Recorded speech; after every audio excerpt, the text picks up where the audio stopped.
Sut Nadolig fydd eleni yn dy gartredi,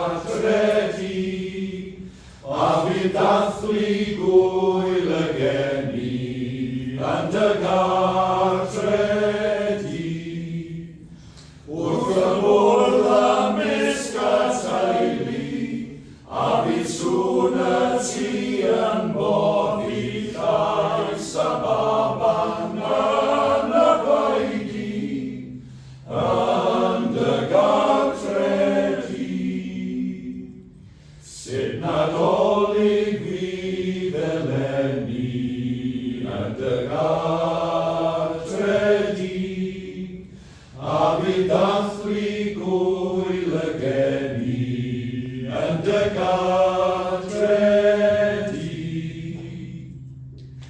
Sut Nadolig fydd eleni yn dy gartredi,